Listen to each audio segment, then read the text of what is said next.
Kia ora and welcome to this episode of The Amateur Austenite. I'm Frances Duncan, author, Austenite, life coach. My co-host is Rachel Pillar, Austenite. Austenite, Austen collector, and all-around nerd. Yeah. And our very special canine co-host today is my niece Daisy.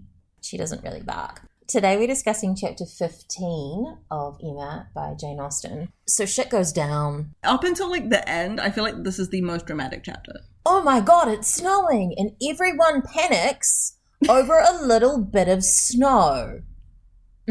But two of those people panicking are the Woodhouses. That really makes it all make sense. Then there's the whole debacle with carriages, which means that Mr. Elton and Emma end up alone, and he comes on to her, and she's like, the hell are you doing, man? I thought you loved Harriet. And it is a shit show. And I'm here with my popcorn ready. I don't have actual popcorn, but I wish I did, and that's how this chapter makes me feel. Well, a lot of this chapter actually is about the managing Mr. Woodhouse. He was so ready for his tea, and when he had drunk his tea, he was quite ready to go home. And his companions had to entertain away his notice of the lateness of the hour. Literally, the other men haven't even come to the drawing room yet. Mr. Woodhouse is hanging out with the ladies. I'm like, have my tea, can I go home now? He doesn't need whiskey, doesn't need cigars. He's just had a cup of tea, and he's ready for bed. Which fear. Honestly, I was just thinking, I'm like, yeah, that's my night a lot of times. I'm like, cup of tea, go to bed, get out of my house if anyone's there. I'm currently drinking a cup of tea, so as soon as I finish, I'm going to be like, yeah, bye. After Mr. Woodhouse, who almost doesn't count as the first gentleman to come in because he came in so quickly, is Mr. Elton, in very good spirits. Emma and Mrs. Weston are sitting on a couch together, and he basically sits between them. He's like, hi, I can see that you're having a conversation. Let my butt get in the way of that. I'm more important. You see it done in so many sitcoms and TV shows and movies. Two people will be chatting on a couch or huddling up close together, and someone will come and climb over the back of the couch and scoot in between the middle of them. And that's exactly what I'm imagining from Mr. Elton. He's not coming in and there's a appropriate distance and he's sitting himself politely in the middle. He's literally climbing over the back of the couch between these two women who are sitting immediately next to each other and shoving them apart and sitting himself down is what I am picturing whenever I read this. I'm pretty sure in one of the adaptations he does. I mean, he doesn't climb over the couch. But he's just squeeze in between them. Oh, the audacity of him. Especially because in the previous chapter, Mrs. Weston and Emma are kind of talking secretly. Mrs. Weston is telling Emma things that she wouldn't normally tell anybody else. And it's a really intimate kind of conversation. And then Mr. Elton gives no shits about decorum at all. That's kind of an awkward thing. In general, you're interested in Emma. Mrs. Weston is there and they're both obviously they're very close to each other. Sitting yourself in between two people who are very close to it, really good friends, it's actually a pretty awkward place to sit. I know that if someone sat between me and my best friend who neither of us were overly interested in, we'd just be like, the fuck? And looking at each other over this person's shoulders being like, why? Because it gets worse from there, because he starts talking about Harriet and he was like, yeah, great, Harriet, this is what we want to be talking about. That's not why he's talking about Harriet. He's like, but what about you? We don't want you to get sick. Don't you agree with me, Mrs. Weston? Shouldn't we be telling her to not put herself in danger? And Mrs. Weston's surprise, he's really overstepping, and he should be able to read that both Emma and Mrs. Weston are not happy with his conduct. He was assuming himself the right of first interest in her. This is my girlfriend. She likes me. Girlfriend's mum, help me with my girlfriend. And Mrs. Weston's like, you say what about my daughter? Who the fuck do you think you are, my guy? You're some rando who's trying to move in and hustle on her, and I am not for it. How dare you? I've already decided to set her up with my stepson I've never met. How dare you come and sit near her? And Emma's like, what? She just gives him a look and walks off. And she's like, that hopefully has fixed things. But then almost immediately, drama. This is the most ridiculous drama ever. It really is. It's snowing. Mr. John Knightley's just like, I don't want to be here anyway. I'm going to make a big deal out of this and just mock everybody because it's snowing. I'm like, we're going to be snowed up here. It's your guys' fault. I hate everything. I'm going to be away from my children tonight because of you guys. How dare you? It's not the snow. It's because you made me come to this stupid event. Of course, Mr. Woodhouse becomes uncomfortable. So does Isabella. They're like, we're going to be snowed up. I'm not going to be able to be with the children. I can walk. My shoes are fine. It will be warm enough. Oh my god. Mr. Weston's like, I knew it was snowing, but I didn't want to tell you because Mr. Woodhouse would freak out and then you guys would leave, which is exactly what happens. Yeah. And he's like, I would really love if you all stayed because I love parties. You guys can stay at my house. You've barely been here an entire evening. We've only just finished dinner and had a cup of tea, basically. Please, I've got 2 spare rooms if you do need to stay the night. Yeah, because Mrs. Weston's like, yeah, no, there's only 2 spare rooms. We cannot put up all these people. What the fuck are you talking about? Oh my god. Which says to me they must have like a regular size house. Not like a giant house like everybody else's, but it still has a name. It's still called Randall's. Still called a Randall. sweep and all of that. I'm pretty sure the first time I read Emma, my brain didn't connect that Randall's was the name of the house. Because I read the book before I had seen any of the like adaptations. My brain fully thought Randall's was like an inn or a pub or something like that. Like that's how my brain perceived Randall's. My brain's like, it's a pub that they're renting out for the night for this party. That made more sense to me than his house having a name. Because I was like, well, this guy just lives in a regular old house. Surely it's not as fancy enough to have a name. So that's Mr. Weston is a pub owner. He's a pub owner. Yeah, that's what I thought. Like, that Randall's was just the place everybody went to because of how he always talks about Everybody it. knows your name. Everybody knows Randall's. Yeah, exactly. And so that's how my brain perceived it. I think until I watched the BBC miniseries version and I was like, oh, Randall's is where this guy lives. I didn't get that at all. And so it made sense to me when I was like, well, yeah, who would want to spend all night in a pub? Like, who would want to sleep in the pub all night? I mean, they do often have rooms above the pub. They do. And I was like, 2 rooms in a pub, that's not a lot. Like, you know, where else is it? Sleep. I was like, the others must have we taken. You can see how my teenage brain got to that point, right? It would make total sense to me. It is really weird that they all have named houses and giant houses with... What is the point in having this giant house when you barely use any of the rooms? It's so true. What's the point? Isabella freaking out is referred to as horror. The horror! Horror of being locked up at Randall's while her children were at Hartfield was full in her imagination. The horror of just being at Randall's, okay, and then the horror of being away from her children. It's kind of nice, though, that they're both, like, very eager to be back with the kids. Yeah. Like, they don't want them to be left alone. Can't remember if this is, like, how close this is to Christmas, but... Oh, this is Christmas Eve. It's Christmas Eve, yeah. Yeah. And so it's like, they don't want their kids to be alone on Christmas Eve. They're like... Although, to be fair, Christmas was quite different. They didn't do the stuff we do now. But You mean they didn't have a Christmas tree? That's the real horror. That came in with Queen Victoria. Wow. They had no Mariah Carey to listen to. I'm so sorry. No. That is the real deprivation. Apparently she gets like a cent every time that song is played. Good for her. You could live off that for the rest of your life. When we're recording this, it's still November, so December hasn't hit yet, and I know we've already had our Christmas episode. She only gets a cent every time someone plays that song. She's already made a good $1 off me in the last, 2 weeks from me playing that song. I'm already listening to Christmas music, and I'm just like, yep, I'm one of those freaks. Do you play Whamageddon? Oh, you mean Last Christmas? So Whamageddon is the game where you lose if you hear Wham's Last Christmas before Christmas Day. Oh, well then I've definitely lost. I've literally just been listening to a Christmas playlist on the way here this morning. I'm walking home and going to work, and while I listen to Christmas music all year round anyway. I just have it mixed in a bunch my other music. That's why people don't like it, is because they only hear it in one concentration at one time of the year. Whereas I'm like, if you have ones that you like and you just listen to them like normal music, you'll like the music so much more. And I'm a Christmas freak. I put up my Christmas tree last week. I've got tinsel up around my house. You are correct. Rachel is literally this delightful. What do they say? Like a spark of lighted. I'm Christmas in a cup, guys. I couldn't help thinking the comparison of Isabella being like, I'm going to walk through the snow to get to my kids, to Mary Musgrove in Persuasion, who's happy to go to Lyme and Bath without her kids. And when her son has broken his arm or collarbone, to go to a fucking dinner party. Yeah. Living her own life, doesn't care what's happening to anybody else. Nah, they'll be fine. Don't worry about them. I want to do what I want to do. And Isabella is the opposite of that. She's like, no, my children need me and I need them. The children will be with people who would look after them. Yeah, definitely. They'll be fine. They brought a whole retinue of servants with them. So there's lots of talking without any action. Mr. Knightley and Emma settled it in a few brief sentences. Yep.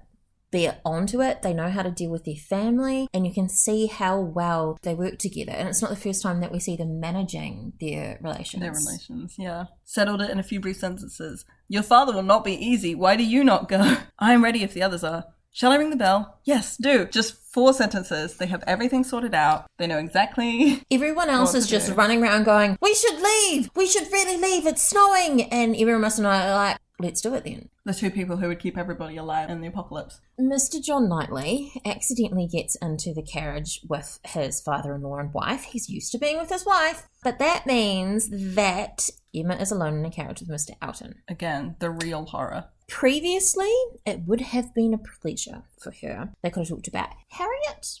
But now she's super uncomfortable and she thinks he's been drinking too much. But the interesting thing about this is something that we talked about previously, that her being cool with it, I mean, it's lawfully closed on them and it would have been a pleasure. It seems to indicate that it was okay for men and women to travel unaccompanied. We're told that, no, you cannot do that. Oh, although I wonder if that's if the man is the coachman and there are no servants. It's not mentioned that there's anyone else with them, like the coachman. But yeah, they're in a closed carriage, so surely that would be scandal. I guess, like, with his standing, he might be seen as a more respectable person to be alone with. I don't know whether they I'm not sure clergy have that sort of thing. It sucks for her because he seizes the opportunity. Oh, God. It's real awful. And she tries to stop him, but vainly. And it makes me think of Mr. Collins because there's a couple of times that she tries to stop him and say, I'm not interested. And I counted once. Lizzie says to Mr. Collins, no, like 5 times. 5 times. You cannot hear a no. I mean, said in slightly different ways. See, this is the problem with having to be polite. You can't just flat out say no.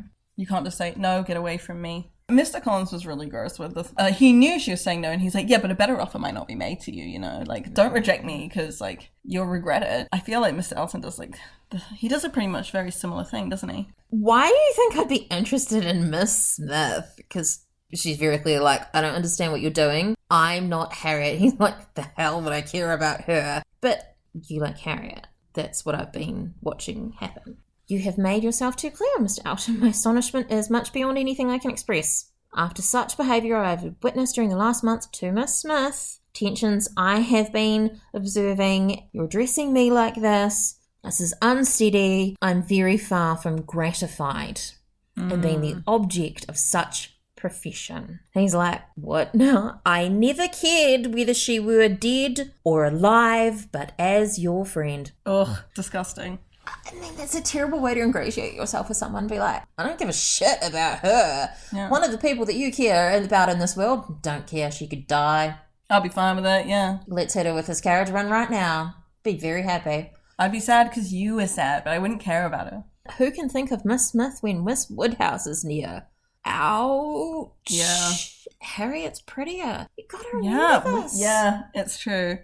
That's true. We keep forgetting that Harriet is objectively prettier than Emma. She's just not as rich. Charming Miss Woodhouse, allow me to interpret this interesting silence. No. No. No. Just because I don't say anything, silence is not a yes. It confesses that you have long understood me. No. I'm like, no, it doesn't. What did I just say, It's gobsmacked horror, my guy. No, madam, my visits to Hartfield have been for yourself only. And the encouragement I received, she's like, the hell, I gave you encouragement, man. Yeah, this is where Emma realizes she fucked up. Oh, the things I thought I was doing to get Harriet with him were things he was perceiving as me. Yeah. Oh. I like you for my friend. He hears, I like you. Doesn't hear the rest of the sentence. And she's like, look, in any other light, you could have only been a common acquaintance. And I kind of wish that she said more like this. He thinks so well of himself, but she doesn't think that he is her equal. She's like, nuh-uh, I would nod at you because you're the local vicar. We are not friends. You are dating my friend. That's appropriate. But this, no. He thinks that Harriet is beneath him, but he can't see that Emma is above him. And I really wish he gave him an actual smackdown. To be fair, he is just being rejected and going to be offended regardless. But yeah, I mean, telling him off and putting him in his place is just going to make him angry and shitty. And she is trapped in a carriage with him, so she probably can't actually do that. Yeah. Because who knows what he could say that happened in the carriage when they were together, and then they might have to get married anyway. Exactly. He is just despicable enough that I could believe he would do it as well. You can't anger men. You have to be nice when you reject them. Actually, you have to be nice to them all the time because you don't know what they're going to do. And I know the whole, not all men, but the thing is that when there's one guy, you have to treat every guy that way because you don't know who that one guy is. Very good at hiding who they are until they don't. A lot of people don't show you their true colors until something like that happens, until there's a negative situation. Some people seem totally normal. Some women seem totally normal, and then you break up with them, and then it's like craziness. Like everyone's someone's crazy ex. Yeah. I'm a lot of people's crazy ex. But you're crazy in the best way. Thank you. I feel bad for Emma being in this situation, but I understand her also trying to be firm but kind. In one paragraph, she's like, I gave you no encouragement. This could never be a thing. I'm glad that my friend doesn't know about it. It would make her uncomfortable if she thought that you liked her. Also, you know that I don't ever intend to marry. Like, that's a great way to shut down that conversation. Yeah. He doesn't say anything. Yeah, he's too angry, too humiliated, too mortified, and too swelling with resentment. The 2020 Emma has him stop the carriage and get out in the middle of the snow to walk home. I love that. I was like, yeah, that's an angry man who is like, cannot. In the book, he just sits there silently and seethes. Quite angry at rejection. Because that's not what they pictured. They expected to be, oh yes, of course, I absolutely would love to marry you, please. They just can't understand that they've been declined. Your fantasy is not the reality. People get angry when things don't turn out the way they want them to. I mean, I do get angry when things don't turn out the way that I want them to, but that's more because I'm like, I had a plan and I've executed the correct steps and didn't. Well, that's what he thinks has happened. He thinks his plan, he thinks he was executing the correct steps. He was so sure that she was going to say yes and that she was in love with him as he is with her, because yes, totally just love and not greed. Because twice this year I've had things organised for the Austen Society and the catering has fallen through, and they didn't even contact me to tell me. I luckily found it out beforehand in both cases and had a big panic about it. I sorted this, it was already done. I think I was more panicked than angry. He's so angry, he doesn't say anything. They have this very awkward, silent carriage ride back to Hartfield. I think it drops him off at the vicarage first and then everyone to Hartfield. But then the final paragraph is, there she was welcomed with the utmost delight by her father, who had been trembling for the dangers of a solitary drive from Vicarage Lane. Well, while she was with Mr. Elton in the carriage, of course she would have been safe, but as soon as she's alone, the worst thing could happen. You're like, no, that's when she was safest. That's when she was safest. I think that's the point Austen's making. Yeah, we can't assume that women are safe alone with men. Turning a corner which he could never bear to think of, and in strange hands, a mere common coachman. This coachman who, don't know if he works for them, but this guy who is very used to driving in the snow probably at this time of year. Just like, yeah. He's a professional. He's a professional. How could he at all get her home safely? And I'm just like, my precious daughter. And I'm like, oh, Mr. Woodhouse. She was much safer with the coachman than she would have been than she was before. They get home. He wants to have a basin of gruel. Her head is all over the place. She has to put in real concerted effort to appear attentive and cheerful. Emma's been doing a lot of work these last couple of chapters to be like, everything's fine. She's been masking. Nice. She's been masking hard, to try and make it seem fine. She's just had the most awful end to her evening in this carriage. All of her thoughts about Mr. Elton especially are being completely flipped, because now she's realized, oh shit, he liked me, what the fuck. But she doesn't even get to go have a moment of respite, or she doesn't get to go to her room and close the door and just kind of sit there and stare at the ceiling and be like, what the fuck was that? She immediately gets home and has to continue to socialize for another hour or two to appear as if she's had the best night. I've got to look after my dad and my sister and my brother-in-law, all of whom are freaking out, and make sure they're all happy. I just want to be alone right now. I need to think. I feel for her. It is a big job dealing with family. Especially her family. Especially her family. She's a very strong character. She's a strong woman. I think she could use a holiday. She's been minding her father pretty much her whole life. Never had a break. And on that depressing note, Merry Christmas. That's our discussion of Chapter 15 of Emma by Jane Austen. I have been Frances, this has been Daisy, and this has been Rachel. Bye. Bye. Daisy say bye? Oh, no, Daisy not say bye. Daisy not say bye. Daisy just get pets. Oh, sorry, Daisy just did the cutest little yawn and lie down, and I know you guys can't see it, but she's just so adorable, and I love her. Oh, the little huff. Where was I? Daisy, distractions. Oh, hi, I said your name. Hi. Hi.